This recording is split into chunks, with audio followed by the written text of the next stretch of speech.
Welcome to What's Next with Eric Wood, where we will prepare you to make your what's next in life your best yet. Our next guest is Sean Casey. Sean, nicknamed the Mayor of Baseball, played 12 seasons in the majors for the Indians, Reds, Pirates, Tigers, and Red Sox. He was a three-time All-Star and is in the Cincinnati Reds Hall of Fame. We're going to have some fun on this one. And with the energy that Sean brings to everything he does in life, you are going to leave inspired and ready to attack your day. There's no doubt about it.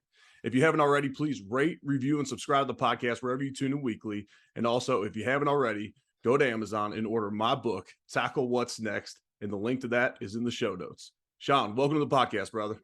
Woody, what's up, man? Thanks for having me on, brother. Appreciate it. Yeah, it's truly an honor. From a big-time Reds fan growing up, rocking my Reds gear right now. Had to pop it on for this one. But I love it. I love it, dude. I love it. Yeah, let's start here, though. We're right in the heart of the NFL season. You're originally from Pittsburgh. Are you a big Steelers fan? Dude, yeah. I mean, if you grew up in this town, bro, and you don't root for the Steelers, you get kicked out of town. So it's probably like, I don't know if you were a Bengals fan growing up, but I mean, like, if you're anything other than a Steeler fan here, they'd run you out of town. So yeah, I am a Steeler fan. Yeah, I grew up a Bengals fan, get drafted to the Bills. And when I grew up a Bengals fan, they had the longest playoff drought in all of the NFL. I go to the Bills, the Bengals get good, and we have the longest playoff drought in all the Maybe it's me. Dude, I got a question for you. Somebody was asking me this the other day. They're like, hey, who do you root for now and all that stuff? And I'm like, man, I tell you what, I was like, I don't know what it is. When you're a player for that long, I feel like the fan in you dies a little bit. Like, I mean, you come back and I root for the Pirates, sometimes because my kids do, but but my heart's in Cincinnati with the Reds. I'm still a Steeler fan, but like, I mean, it's just still, you're all over the place. But as a player, you're like, when you see the other side of the curtain, you know what I mean? That fan dies a little bit. Is that your experience too a little bit, or? Yeah, definitely. And so I'm the Bills radio analyst now. So I follow the Bills. Right. We root against AFC teams, but I want Cincinnati to be good. It's so good for the city. I want my buddies, my family to all be happy. Now, it does tick you off a little bit when, my aunt and uncle come to a Bills Bengals game in Cincinnati with Bengals clothes under their Bills jersey of mine. But yeah, I'm with you. And I find myself rooting for friends. And, when you go through as many coaching changes as I did with the Bills, those coaches are littered all over the NFL. So I root for all those guys wherever they're at because I want them to keep their job. I know their families. I want them to be able to, their kids to still go to the same schools next year. So you're right. Some of that fandom dies. And I always just say, blood is thicker than fandom. And so, there's times where guys I played against, like Ryan Fitzpatrick was like a brother to me, still is. Right. Well, when he was playing against the Bills, like I wanted Fitz to have a really good game, but the Bills still win. But it was really hard. Like, we eliminated. So Ryan Fitzpatrick played for 17 years and never made the playoffs. And we're playing a meaningless game in Buffalo. He's with the Jets at the time. And if they win, they get to the playoffs. And if we win, we still aren't going to the playoffs. We just ruined their year. And Fitz didn't have a great game. And it was like that hug after the game. Like, I mean, we were both crying. I was like, dude, I wanted it for you, but I also got to keep my job, Yeah, so, I got to pay the bills. Yeah, I know. It is true. You start rooting for buddies. You start rooting for, for guys that you played with and, guys you cheer for. But I always think that's an interesting conversation when you talk to guys that are, former professional athletes. Like, where's that, is the fan still alive in you for that hometown team, Right. No doubt. All right. So I've heard you on a number of my buddies' podcasts recently. You've done Jim Rome, you've done Ed Milet, you've done the Big Dogs. And so this isn't going to be a rinse and repeat, but there is one story that you told on both the podcasts that I want you to tell on here as well. And I just love the story of your journey of going from not starting on your varsity baseball team in high school until your junior season. And then you scrapped for that one scholarship offer. But a lot of that came from some advice that your dad gave you. Talk about that advice your dad gave you heading into your senior season in high school. Yeah. What's funny, Woody, because looking back, like, you're a father, I'm a father, my sons were just home for Thanksgiving break and one of them's 21, one of them's 19, one's playing baseball in college, one was playing baseball in college. And, more importantly, you think as a dad, like, man, I hope I hope I said the right things. Right. Like, I hope I did the best that I could, while they were growing up. And I hope I loved them as much as I could, but I hope I I also didn't enable them. You know, I always feel like when you enable people, you end up disabling them. Yep. So I was like, hopefully I didn't enable them either, where I like made it, you know, I didn't snowplow the way where, you know, there was still some anxiety, still some adversity, still some toughness that, you know, in life you have to go through. And especially sports shows you, you know, and when I look back, you know, my dad just had his second open heart surgery and he's 83 years old, just a tough man, just a guy that I really love. And, you know, I think back to some of the advice he gave me growing up that really got me on my journey of you know, journey of life, but also journey to the big leagues. And I was 14 years old. I was a freshman in high school. And up to that point, brother, I was, you know, 10, 11, 12, 13, you know, you're one of the best players out there. You're the guy hitting the home runs. And, you know, you're just, you know, I was one of the better players. And, you know, when I got to 14, got to freshman year in high school, I just thought, I'm just going to continue to be one of the best players. You know, and that's the way it goes. And so that year I didn't play much. You know, I didn't play much my freshman year, you know, kind of in and out, little pinch hit, you know, spot start. And like in the middle of my freshman year, I was so frustrated. I remember going to my dad and I was like, Dad, I was like, can you go talk to the coach? I was like, because he must not have got the memo. You know, he must not have been watching the last 10 through 13 when I was dominating every little league tournament you could dominate in the Pittsburgh area. You know, he must have been sleeping. You know what I mean? I don't know what happened there. I was like, can you go talk to this guy and just let him know that, like, the guy that's playing ahead of me, I'm definitely better than him. Everyone on the team knows it. You know it. Mom knows it. You know, everyone knows it. And I remember thinking, like, oh man, this is great. My dad's going to run over to the coach. He's going to tell him, you know, I don't know what, you got it wrong. You're not paying attention. My son's better than this other kid. He should be playing. And, you know, this is the conversation that as a dad, you know, you hope that you've had a couple of these conversations with your kids where, you know, it's, you know, the vitamin N is sometimes a good thing. And my dad said, you know what? No, I'm not going to go, Sean. And as he said, and I remember being startled. Like, what do you mean you're not going to go? Like, don't you have my back? He's like, yeah, I got your back. I got your back, but in a different way. He goes, you got to start stepping up for yourself. He goes, one thing I know is that if you were clearly better than the kid playing first base, you'd be playing. Right. He goes, but you're not glaringly better than him. And that's a big deal. And he goes, to get glaringly better than anyone else in life, to get glaringly better in anything that you do, you got to start being accountable for the habits that you produce. You got to start being accountable for the work that you put in. And that was the first time in my life, you know, bro, like 14, 15 years old. It's the first time you might hear about hard work in a different way, because now you're like hitting puberty. You're going against your peers. There's some real competition there. You know what I mean?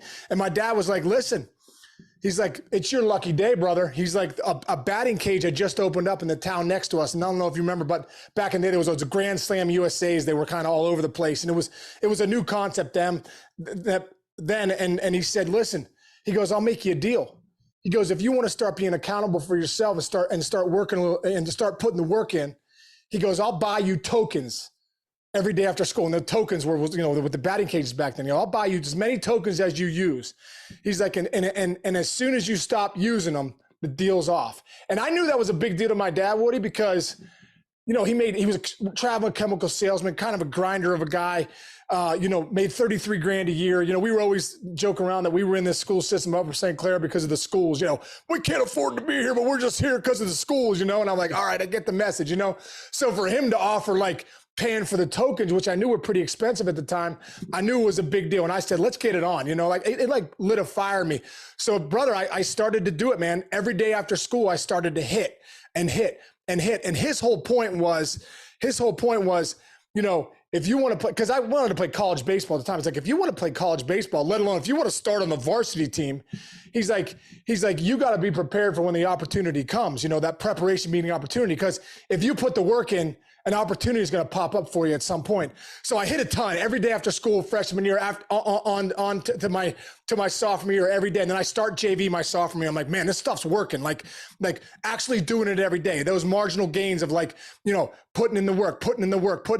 I always tell people too, Woody, you know, when you're hitting, just like in anything in life, if I'm up there ripping, and I take, you know, I'm working intentionally, and repetition times attention is the mother of skill. I'm working intention. I put the tee up and I'm intentionally hitting balls to the left center, that left corner of the cage. Wham, wham, wham. Eventually, if I'm working on keeping that front shoulder in, eventually it could be swing 3,000 where I go, there it is. Right. There's that light bulb moment. That moment, my body's starting to work in a certain way. But I always say, if you never get to rep 3,000, you'll never know. you'll actually never know if that works out. So sophomore year, I start raking. I'm starting JV, bro. My sophomore year, I'm like, let's go. Let's get it. I'm fired up. Now kids nowadays are like, they want to start freshman year. I was like, I'll wait till junior year. So junior year, I start varsity, and I'm really becoming a good player now, a really good hitter. And then senior year, I'm really hitting well. I'm raking. I'm one of the better hitters in the area now. And what's funny is, I'm also, dude, I wasn't the guy that you look at a tryout and go, man, that guy is a great athlete. He's going to dominate. I was a guy you had to watch in the game. I was a guy that mentally I was going to show up for every pitch. Physically, I was going to beat you with the bat. I could, put the bat head on the ball. I could drive the ball in the gaps. I didn't strike out a lot. But if you watch me in a tryout, you go, check off. As soon as I ran the 60, they're like, get this guy out of here. You know what I mean? Kind of thing. You know what I mean? So my senior year, bro, I'm like, man, I'm one of the better players in the area. No doubt one of the best hitters in the area. But I got 0 college scholarship offers. And my whole goal with the hitting part of it and the hard work was, I want to play college baseball. And my dad said, it was just another lesson, just so many great lessons from my dad. And I remember coming home, a little bit of a, victim mentality, a little bit of whiny voice coming in. I'm like, Dad, I don't know what's going on here. I was like, I'm one of the better hitters, coming into my senior year. I got no looks. I got buddies that are going to play Division I baseball, Division II, Division III. I don't even have a look. And my dad had just started his own company at the time called Casey Chemical. And every month, bro, he'd be like, all right, Shawnee, you got to saddle up. He goes, we got to send out, 1,000 newsletters of these people. And hopefully we get like 2 or 3 responses. And he's like, if we get 2 or 3 responses, that's a couple sales. We could pay the bills this month. And I was like, what a concept. You got to throw all this stuff out there and to hope you get a couple letters back. So I remember my dad was kind of in that mode. And I came home one day, Woody, and I'm like, kind of, little whiny voice again. Sean comes in. I can't believe no one wants me. I can't believe no one's coming for me. I don't know what's going on here, Dad. And he was like, he like put the brakes on the conversation. He's like, listen, man, let me teach you another life lesson. Nobody is coming for you, brother. Nobody is coming for you. Nobody cares as much as you do, and he's like, you want to play college baseball? You need to start going to them. You need to start playing offense, not defense, and sitting back in the corner and thinking people are just going to come help you out. And people are going to just come give you life and give you a scholarship. It ain't happening. He's like, do what I'm doing. I'm sending out letters hoping to get a couple sales. He's like, let's sit down tomorrow. You come home from school tomorrow, we're going to sit down. We're going to write 30 letters to 30 schools that you want to go to. You're going to write a letter why you think that would be a good fit for you and what kind of person you are and what kind of player you are. So I did. I sat down the next day. I came home from school, bro. And my dad was waiting for me. He's like, let's go. Bam. I go right to his desk. He had an office in our house. I go right to the desk. Bam. I start writing letters. University of Clemson. Bam. Penn State. Wanted to go there. Right to them. College of Worcester. Marietta. John Carroll. I mean, anybody. Like, I just want anybody. If I can get to college, because my mindset was, how crazy as this sounds, I can't get an offer. But my mindset was, if I can get to college, I can get to the pros. If I can get to the pros, I can get to the big leagues. As crazy as that sounds, because but no one's coming for me. Nobody thinks that but me. Right. Nobody thinks that but me. It's crazy. So I send out 30 letters, dude. That day I sat down, writing them out, a couple hours. Boom, I licked all the envelopes. I'm sending them out. As I'm standing up from the desk, my dad comes over. He goes, ho, ho, ho. Hang on one second. He goes, University of Richmond sent you a brochure, a flyer last year at the Keystone State Games. And I laugh at that now because, dude, are you kidding me? These kids now put together their own highlight reels, their own thing on social media. Coaching is easy nowadays. Recruiting, I just got to go check out a couple of videos. These dudes say, man, that guy can run, that guy can roll. Look at how his footwork and all that stuff. My dad's like, hey, the University of Richmond sent you a flyer, a brochure last year at the Keystone State Games. Send them one too. So I'm like, all right, perfect. Sit down. Boom. Dear Coach Atkins, I'd love to come to University of Richmond. 31st letter, I send it out. Bam. Senior year goes on, bro. I'm having a great senior year. Our team's having a great senior year. We would go on to win the Whitfield Championship in this area, Western Pennsylvania Interscholastic, championship.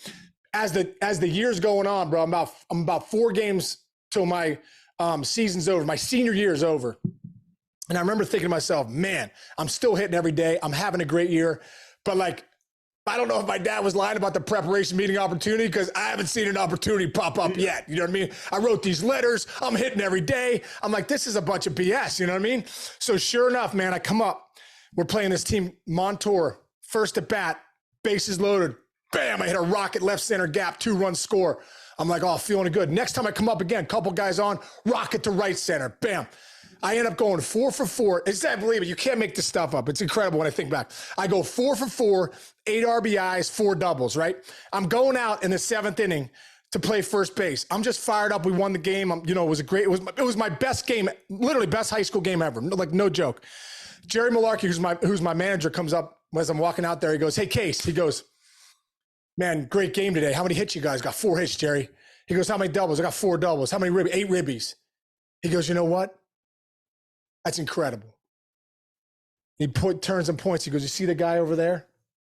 That's Mark McQueen, University of Richmond coach. Drove 6 hours to come see you play on the letter that you wrote him a month ago. And I literally, my heart dropped. I remember going up to him. I'm like, if this game doesn't get me a scholarship, I don't know what will. So after the game, Mark McQueen comes up, shakes my hand. Hey, man, nice to meet you. I drove 6 hours to come up to see you play. Thanks for the letter that you sent. He goes, I really like your swing. And he goes, we can do it right now. We can offer you $1,000 scholarship. And I'm thinking to myself, I'm like, just an offer. It was like incredible, but I was like, boy, I'll take it. I'll take it. And I remember telling my dad after I took the offer, Dad, the University of Richmond offered you $1,000 scholarship. And then I looked at the price tag. It was $30,000 a year to go there. My dad makes $33,000 a year. I'm like, what are we going to do, Dad? How are we going to afford this? He's like, we'll figure it out. We'll take a second mortgage out. We'll get financial aid, whatever. You just got to go to Richmond. So, dude, I show up at Richmond my first year, sight unseen. I'm sure for Eric Wood, I'm sure the visits, they were knocking down the door, right, to come to. No, and we'll get to that in a second. Okay, great. Okay, geez. Because there's a lot of parallels here. A lot of parallels. Okay, great, man. So you understand where I'm at. So I go to Richmond. It's the first time I see the campus because it's like, I don't know, I'm not driving 6 hours to Richmond. I'll just go the first day. And my roommate, Jay Adams, who was a guy that played in the town next to me in Mount Lebanon, we roll up there. And, bro, I just kept the same mentality. And now it was at a different level. I was like, I'm going to hit every day. I'm going to show, there was it was in the Robbins Center, Richmond. It was a little dungeon downstairs. And I used to go every day and hit with intention, though. I would, repetition times intention. Left center, left center, left center. Put the tee back on my back leg, see if I could get my hands working there. Just playing these games with myself all the time, bucket after bucket after bucket. So my freshman year, I started. I'm a freshman All-American, but like I said, I'm at a mid-major at Richmond. My sophomore year comes, I end up doing well, and I go to the Cape Cod League. And for that was like, you always look back at a time when you're like, where did you feel like you could play at the next level? And I was like, when I went to the Cape Cod League, and Todd Helton was there, and Darren Erstadt was there, Mike Lowell was there, and some of the best players in the country were there. And I ended up hitting 340 and was an all-star. And I was like, man, if these guys are some of the best players in the country, maybe the stuff I've been doing all this time is working. So sure enough, bro, junior year, I go back to University of Richmond, and I hit 461, and I won the NCAA batting title. I was the best hitter in Division I baseball. And all I could think, man, is when you ask this question, and we talk about, my sons and my dad and advice, and are you giving the right advice? I just remember back to that question I asked my dad if he would go talk to the coach at 14, and he didn't snowplow the road for me, and he said, nah. He goes, you gotta actually take accountability and start putting the work in. And it's just incredible, man. I'm just so grateful for that, because looking fast forward, and like, I was a second round pick of the Cleveland Indians. 2 years later, I was in the big leagues. And next thing you know, I was, 8 years with the Reds, and few all-star games later. And it's incredible to look back. I'm so grateful for the story too. When my dad said, nobody's coming for you. Like, it's time to play offense, not defense for your life. Dude, and that applies to everybody that's listening, that's not a pro athlete, that's not an athlete in general. That applies no matter what you're doing in life. I won't bore all the listeners that have heard this story before, but I had no scholarship offers after my senior season. I didn't start as a junior. I was a backup tight end. Similar to you, I'm working at the cemetery in the summer, cutting grass, trying to pay the bills, paying car insurance, just thinking I'm going to show up and start at Elder High School on a top 5 team in the country, and I'm a backup tight end. I get no action really that year, kind of play real sparingly, decide to play offensive line my senior year. I work out 6 days a week, put on 50 pounds, and I dominate my senior season. but there's no offers. I'm playing against USA All-Americans and crushing them. And we make it all the way through. We win the state title, and I get no scholarship offers. And I'm just thinking, everyone around me, we have 5 guys going D1 on our team, and I'm not comparing myself to them, and they were better high school players than me. But I'm sitting there like, I just feel like I could do what they are going to do in college. Like I'm still a pup. I'm growing. I'm getting bigger. That being said, the University of Louisville was recruiting other guys from a high school. Jeff Brom, who's the head coach of Purdue now, his brother, Brian Brom, was coming into Louisville that year, and he's trying to recruit offensive linemen that are going to block for his brother. He's recruiting other guys. He comes to a basketball practice of mine, and I have this practice player of the day jersey on, which was a different color. And thank God it wasn't whoever was the best player each day. It was who worked the hardest. And I kept it for every single day of my senior season. Because when the college coaches came around, I'm thinking maybe I can get a basketball scholarship, a partial somewhere. You talk about the conversation about your dad and making 33 grand. The University of Columbia, we were on a call with them at one point, and they said, hey, I think we can get some financial aid for Eric. Partial scholarship, we can get it down to $32,000 a year. My dad said, well, bad news is that's what I made last year. So if you can't do any better. And we hung up the phone, and I was like, well, I got to figure something out. University of Louisville offers me a football scholarship after a basketball game in Northern Kentucky at Holy Cross High School. I asked Joe Schoenfeld, the head coach at Elder, who's still the head basketball coach there now. I said, hey, please don't take me out until I really need to come out, because I got to show the University of Louisville what I'm all about tonight. They offered me a scholarship after the game, and I said, I'll take it. My dad was like, well, you never even been to Louisville. I said, I don't have any other options. I'll take it. I'm in. This is January. Nowadays, there wouldn't even be scholarships left. Everyone commits early.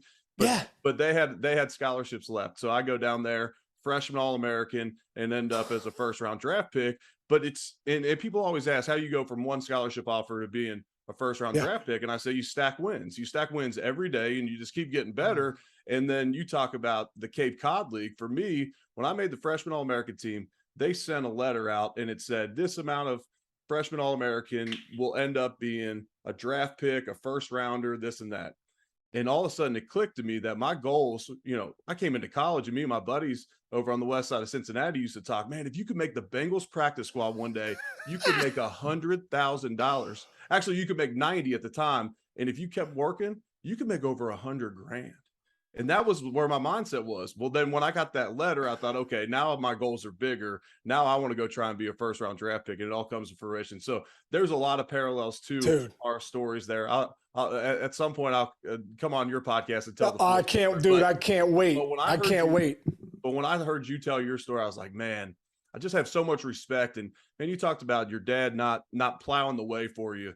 And I want to talk to you in a little bit about your sons, because you've done things right to now you can be buddies. I see you on social media with your sons, and you can be buddies with them now. But I know you didn't plow the way for them, because they both go and play Division I baseball, and one's still playing. But you did not pave the way. But I want to go back to your story for just a second, because I love asking guys that had a successful long career, but are kind of past it now. When you look back, as you're entering the majors, and I know there's a difference between NFL and big league baseball, it's different types of grind with the amount of games and everything else.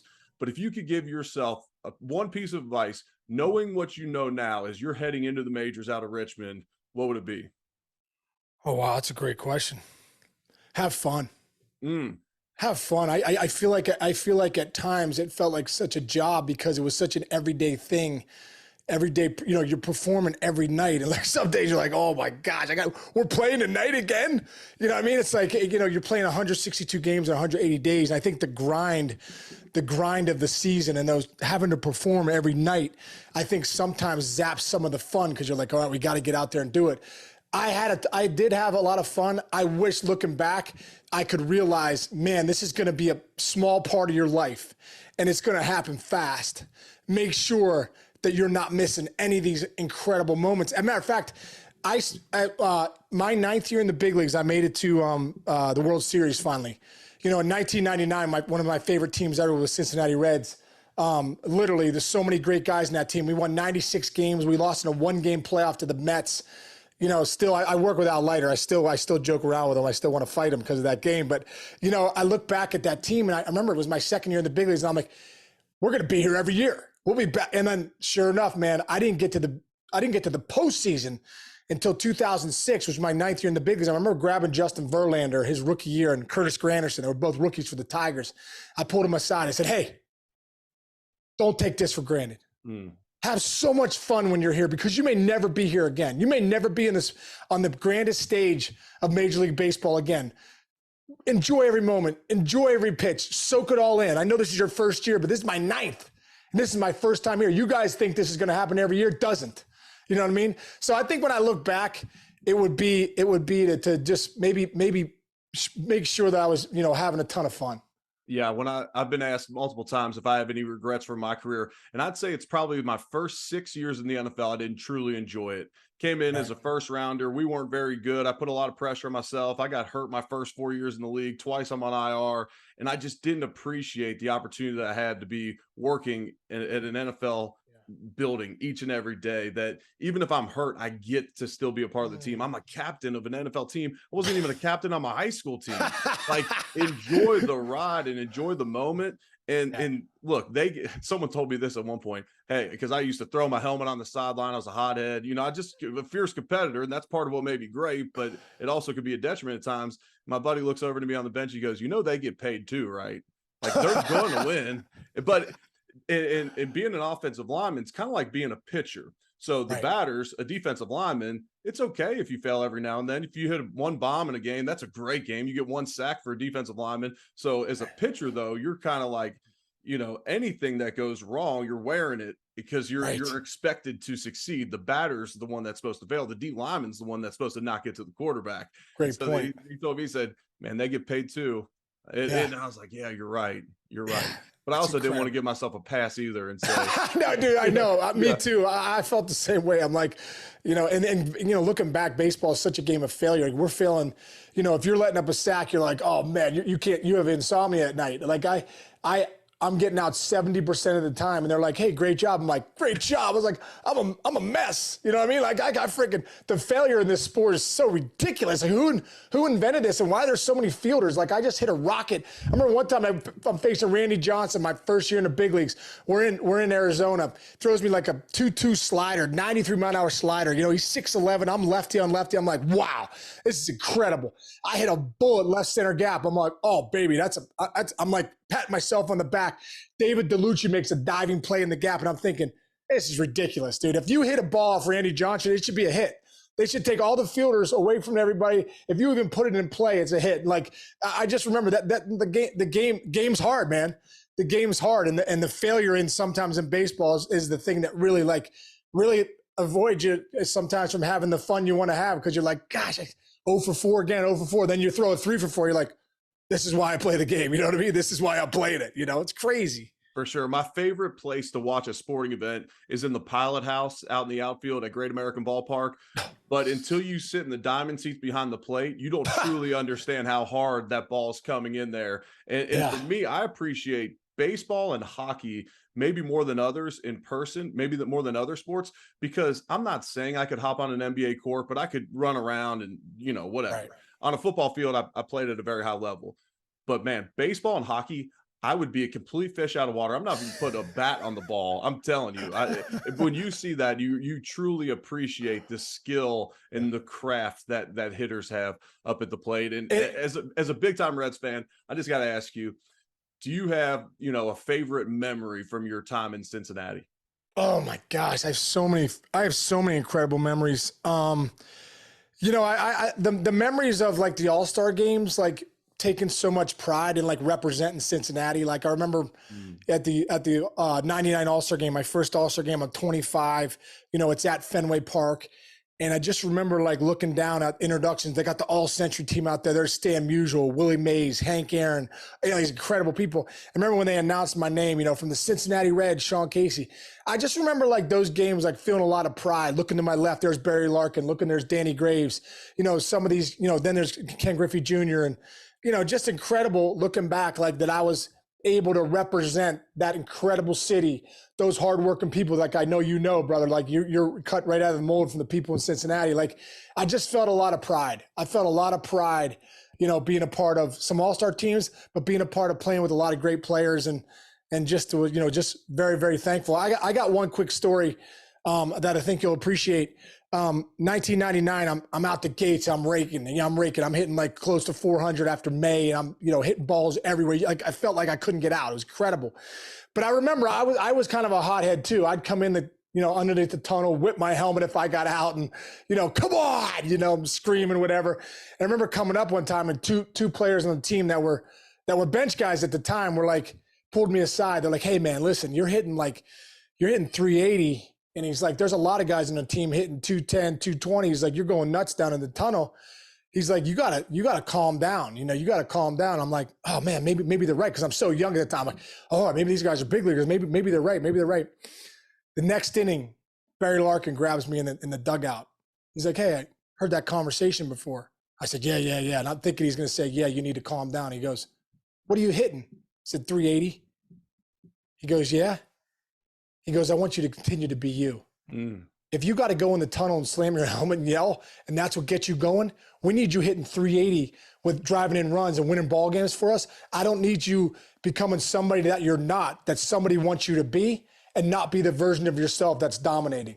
And I remember that, man. Like, I remember that. It was such great advice for me. I was like, I just got to be me. Like, some people might like it, some people might not, but I got to be me, And what's funny is I was able to pass that same advice. I remember Kevin Youkilis, when I was with the Red Sox in 08, somebody came up to him with the same conversation, another Cincinnati boy. Somebody came up to him with the same thing and said, dude, you need to calm down. You're too fired up. You're too fiery. Guy played with a lot of chips on his shoulders. Senior 8th round pick, senior year out of Cincinnati, really got no looks. And so he was playing with a chip on his shoulder big time. And I remember I heard the conversation, same kind of thing. This was my last year in the big leagues. So my last year in the big leagues, somebody grabbed Uke and said, you need to calm down, this and that.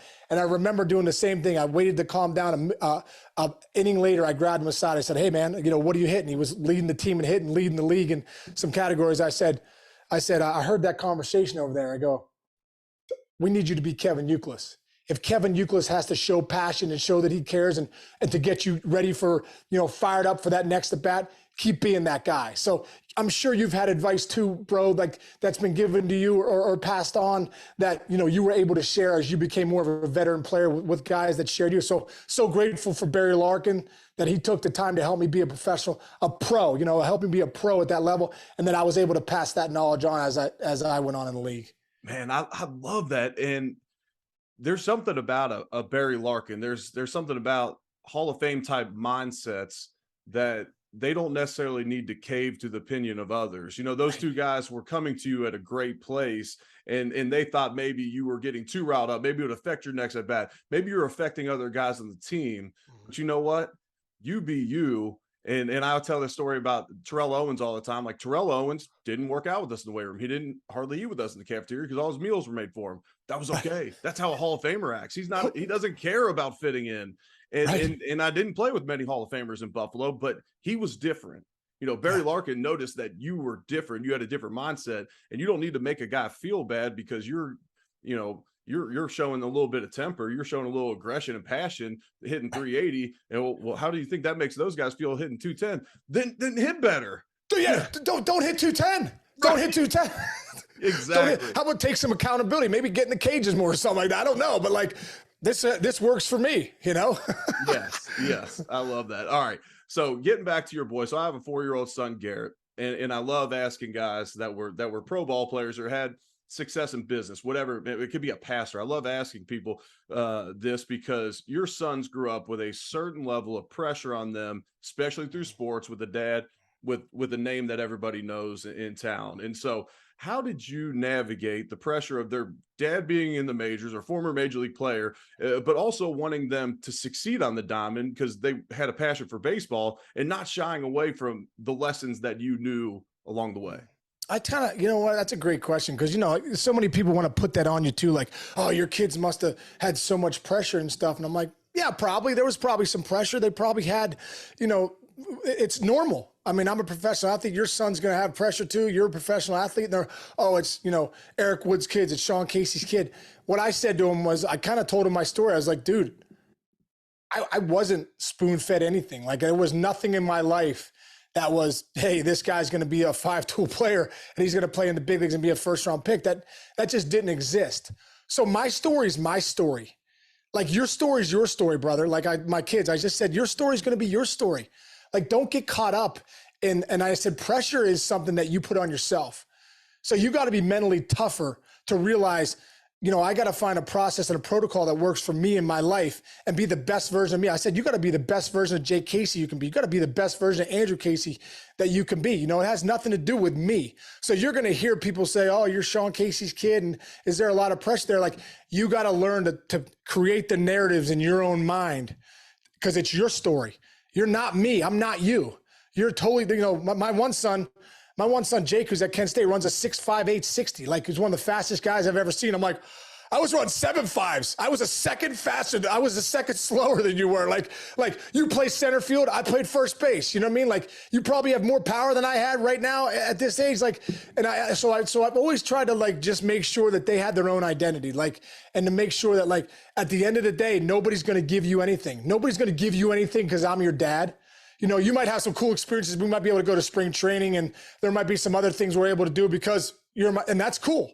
That's cool. But at the end of the day, you're not going to get a Division I scholarship. You're not going to get drafted because you're my son. It doesn't matter.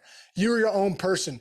Go find the way to work hard. Go find what works for you, and go find how to be the best version of yourself. That's kind of Woody. That's what I tried to tell them. And, like you said, man, you hope, as they get older that, you hope you said the right things, man. And you hope like I said, I hope I didn't disable my kids in any way where they didn't have to have some adversity and go right through it. Yeah, that's great stuff. I love all that. And, you put this pressure on yourself that, I don't want to plow the way. I like how you said, I don't want to plow the way for them, but I also, we have these experiences that we're going to get to have.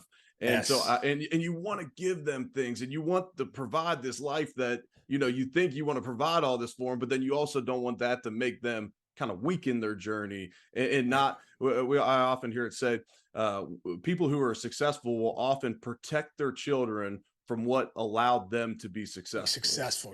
Yes. And you'll protect them from that. So yes, you got to make them struggle, but in the same sense, you're going to be able to go to spring training. You're going to be on the field for batting practice. You're going to be able to meet some big leaguers. I saw the picture of you and your son. I got a picture right there. That's like Jim Leland. That's Jim Leland, my son Andrew, and me at the World Series the other day.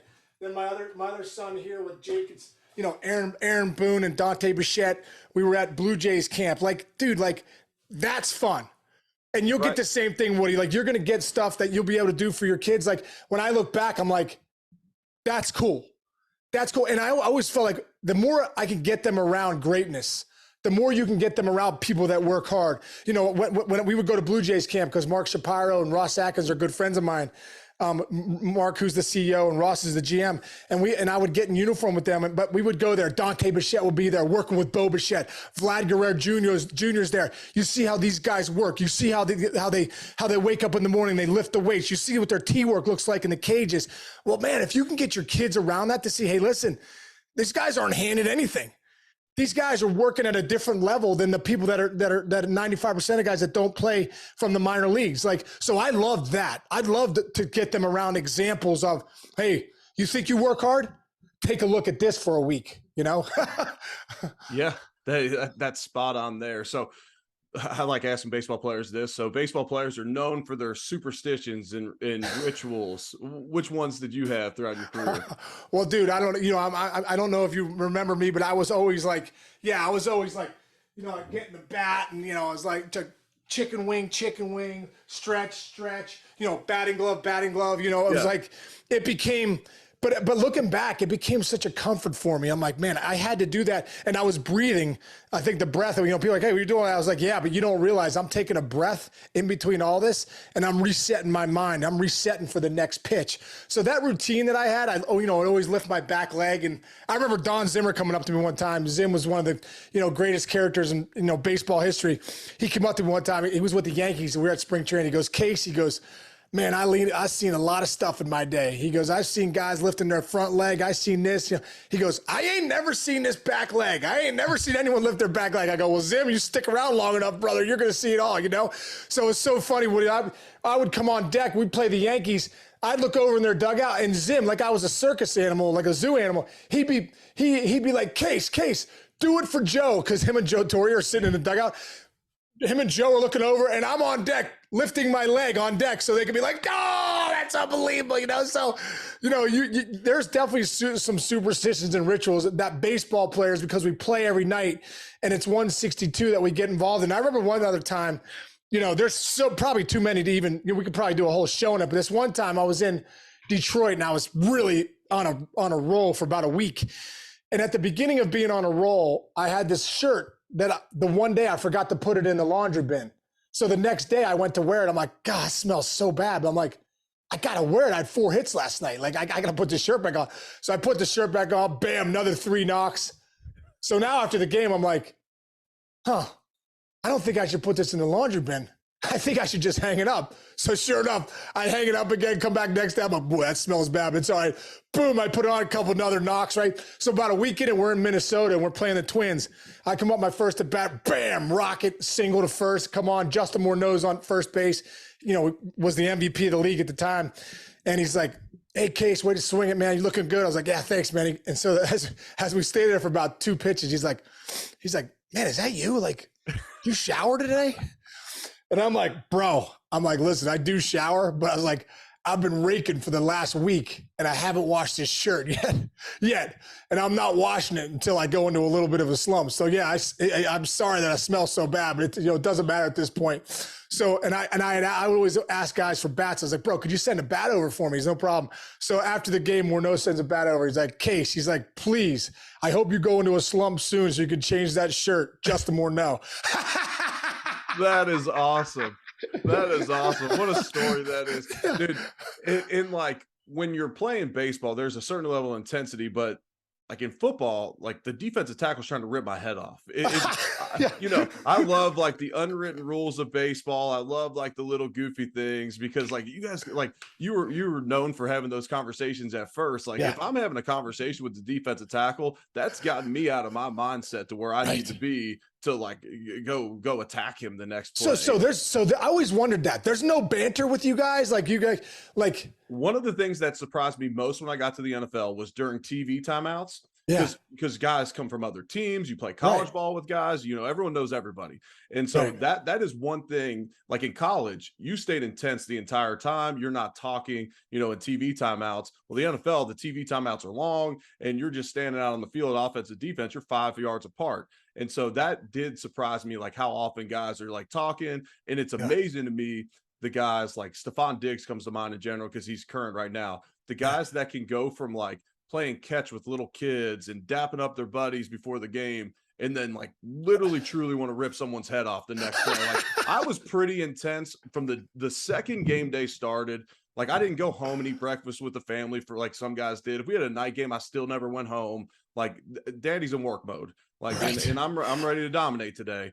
But I also wasn't out there playing catch with like little kids before the game. Like I pride myself on being able to flip that switch in life. But like for me, it's like, okay, game day is game day. It amazes me how some of those guys can do it. But Domata Peko was always one of the hardest guys for me to play against in the league. And we'd play against Cincinnati all the time. And he was always their nose guard. But I'd walk up the first play of the game. Hey, how's the family doing? Oh, and we had his neighbors in Northern Kentucky knew me. Hey, so-and-so was asking about you. And sure enough, there'd be a play or two in the game where I just wasn't quite as intense as I should have been, because he would kind of get me out of that mindset. And I'm like, he's doing this on purpose. Then I get even more mad about it. All right, that's so great. So we're talking rituals and all that. Do you have like a certain morning routine or rituals that you follow? Because to me, the way you show up each and every day, whether you're on MLB Network, whether you're doing a podcast appearance, your own podcast, whatever it may be, you got an energy about you that is contagious. Yeah. Well, dude, I think one of the things that I want to take care of is my energy management. Because I think like, people are like, hey, time management. Like, dude, my time management means nothing if my energy isn't in line. So, I track my sleep, I do the old Oura ring, stuff like that. It's been so fun. It's like, that game. So I try to get 7 to 9 hours of sleep a night. Usually if I can get to 8 hours, it feels good. That means I got to go to bed earlier. I realize because I got to get up early for my daughters for school, get them off and stuff like that. So I'm very cognizant of my sleep. Make sure if I get, my sleep's right, now I can start building that baseline up. So I get up in the mornings, I get my sleep. I wake up. First thing I do is like a green drink. I take that Athletic Greens with a little lemon juice, mix that in. And then I go downstairs and I just have, I journal every morning. I do a 5-minute journal. And at the end, I always write one thing I'm grateful for, 5 reasons why. So I write what's on my mind. And then I write, a little gratitude journal at the end. And then I just go through some, some books that I like, like a gospel reading or I like the book called The Golden President and The Daily Stoic. I do those, as like, kind of like, little spiritual ritual in the morning, kind of get my mind right. And then I go hit the Peloton, for a minimum of 10 minutes, but if I'm hitting it hard that day, I'll do like a Tabata, like, 20-minute like sprints. And then I got that, I got like a little weight room downstairs and I'll do like some deadlifts and you're just getting my energy moving. What I've realized is that like working out's a gift.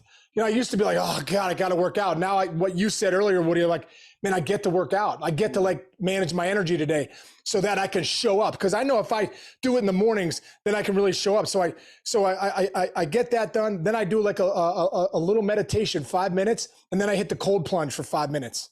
And dude, I don't know, man. And I know that cold plunge too, that's been one of the greatest investments I ever got. I got it about a year ago and I do it every morning.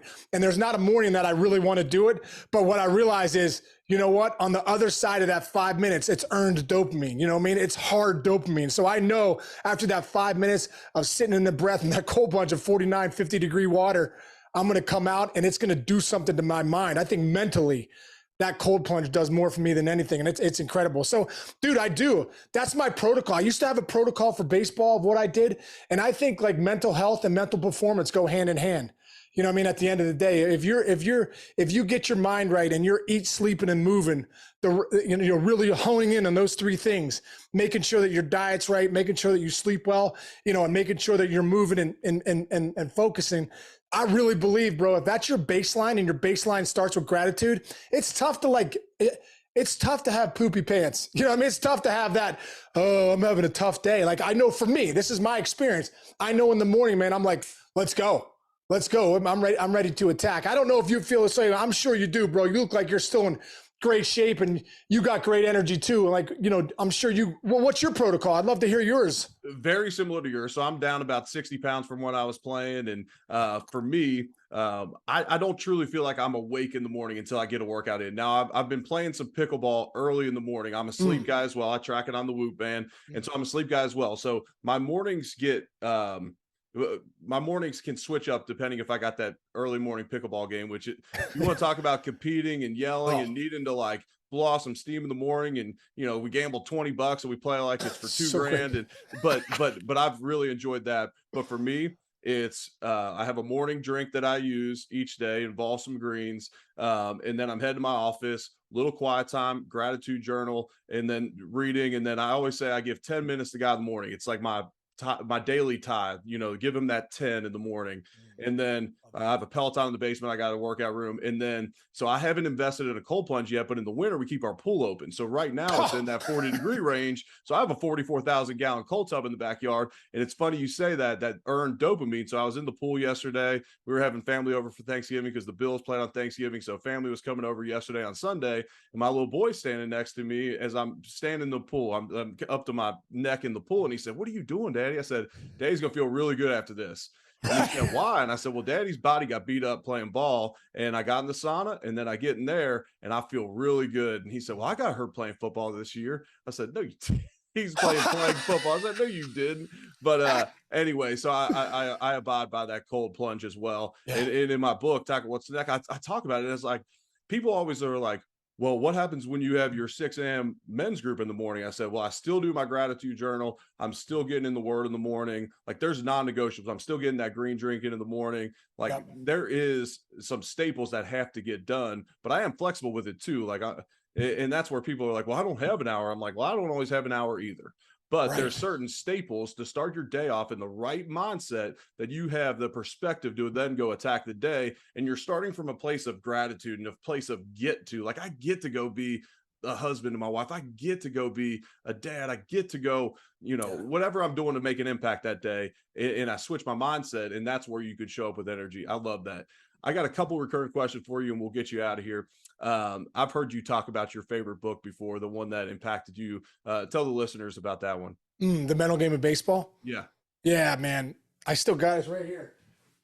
I still look at it, even though I'm not playing baseball anymore. I still look at it. Man, my dad, when I was 16, looking back, brought me 3 books: The Art of Hitting 300, The Science of Hitting by Ted Williams, I believe, and then The Mental Game of Baseball. And like I was saying, back then I wasn't a big reader. I was 16 years old, doing what every 16-year-old does, probably playing Madden and all that stuff. I wasn't really into reading, but I fell in love with this book for whatever reason, man. And it, a lot of the concepts that were in there. Like, I really believe if I didn't get that book when I was 16 and really dive into it, I don't play in the big leagues. No doubt about it. There's no doubt, because it's, baseball is golf in a team environment. When I'm in the box, I got no one that can help me. I can't double team anybody. I can't, there's no pass I can make. There's no zone defense I can play. I'm by myself. Like, I better be right with my thoughts. I better be my own advocate. I better be able to flip the switch. I'd be able to focus on the task at hand, live in the moment, go pitch by pitch. And I always say, how do you do that? Well, you work on it, right? You actually have to like learn how to breathe. I always say that breath will be your best friend, because it will help you reset the pitch. It will help you take whatever you just had. You swung in a change up in the dirt, you fastball up, whatever. It'll help you reset, get in the moment. What's your process? Hunt the heater, look middle way, react in, and do it over and over and over 162. And all of a sudden you look up and think, man, my numbers are pretty good. And that's what I got from the Mental Game of Baseball. Process over results, focus on the task at hand. And Harvey Dorfman, in that book, who became my mental coach in the big leagues, he used to say, breathe or die. Breathe or die. Like, and he meant it like it's that important. Like, your breath, master your breath. Don't just get in there and give me a BS breath. Just, no, like, get diaphragmatic breathing, like breathe in through your nose. Your belly goes out through your chest, up to your brain, and then out, exhale out a little longer. 4 in, hold for 1, 6 out. Then get back in the box, see the ball, hammer it. He used to have me write 3 things on a card, and I used to write 3 things on a card, put it in my back pocket, look at it on deck. See the ball, be easy, hammer it. So it was like foot on the gas, and, yes, I'm swinging until my eyes tell me no. And, when I look back at that aggressive mentality with that calm aggression in baseball, that's what makes you go to an elite level. And that book, for me, I read that book, brother, from when I was 16 till I was 34 years old and retired. And, I didn't read the whole thing every day, but I read parts of it. And the one chapter in there that I really loved, that I still love to this day, is the mental discipline chapter. And he said in there, Harvey Dorfman said, the biggest compliment you can give to a player is that he's mentally disciplined. And what that means is you find a process and a protocol, like we talked about, even for our life. Anyone out there can find a process and a protocol for their energy, that to make them show up the best way in their life. It was the same way with baseball. What's the process and protocol that works for you? Get it and never get off it, no matter what the results. So if you're 0 for 4, 0 for 8, 0 for 12, you didn't get a hit in a series, stay with your process. Don't just jump from process to process, because all of a sudden you'll find yourself in a mental swoon of, oh my gosh, I have no clarity and I have no idea what I'm doing up here. Find a process that works. It works, and really stay in it and stay with it for 162 and see where you're at in the end. So good. That's so good, brother. What's your favorite restaurant in Cincinnati? Oh man, there's so many good. You know what? Carlo and Johnny's is my favorite, man. Steakhouse up there in Montgomery. I mean, I lived out there, like Mason, Montgomery, Mason. I just love Jeff Ruby's steakhouses. I mean, the one downtown's great, but Carlo and Johnny's, man, I just love the atmosphere there. Every time I go to Cincinnati, my son goes to Dayton, I'll go, hey, let me pick you up. I'll pick you up. I'll drive up from Pittsburgh. I'll pick you up. We'll go to Carlo and Johnny's, which is like another 45 minutes, an hour away. I'm like, that's where I want to go. So that's my, and obviously the staples. I mean, you got Skyline Chili. Like, dude, I swear, after every game at the Fields Erdel Skyline Chili, I'd roll up after like 11 o'clock. They'd be like, hey, what's up, Sean Casey? And they would give me like 5-way, 2 conies. Like, I'm like, I got to stop eating 5, it's the Skyline Chili back in the day. I don't eat it now like I used to when I was in my 20s. But, Skyline's always a staple. And then Montgomery Inn, man, they used to cater our games. I started getting sick of it because I'm like, man, I don't know how many ribs and pork chops I can eat after every single game, or 80-some games. But those are 2 staples. I still, when people will text me, hey man, I'm in Cincinnati, where should I eat? I was like, go get some ribs in Montgomery Inn, because a couple of my buddies are really cheap. They're not going to Carlo and Johnny's. So they're like, right.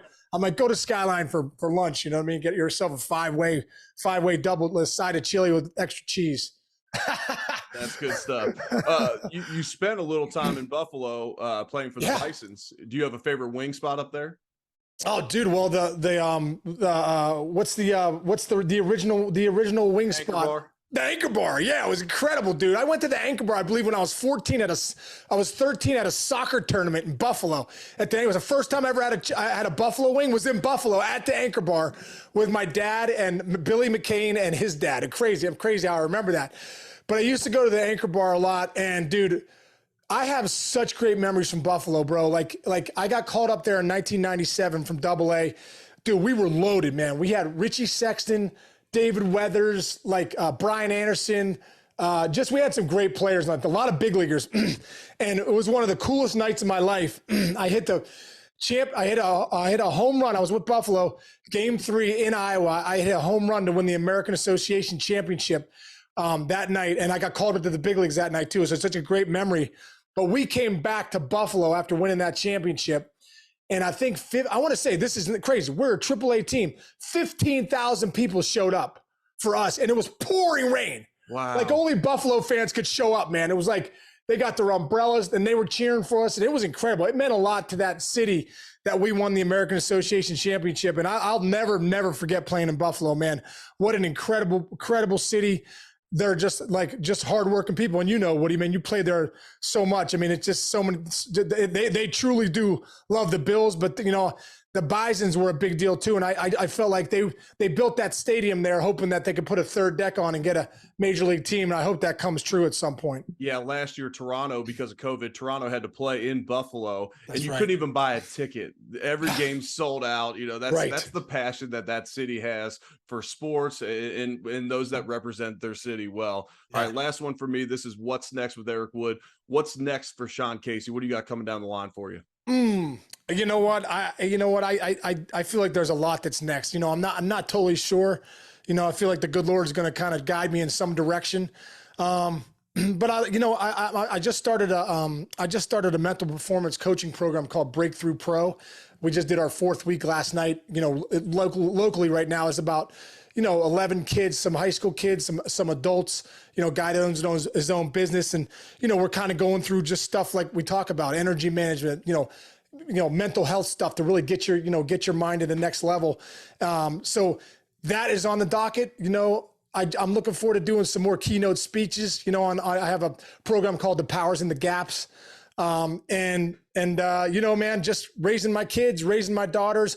I'm the head of a program called the Miracle League of the South Hills, where we have over 350 special needs kids that we support.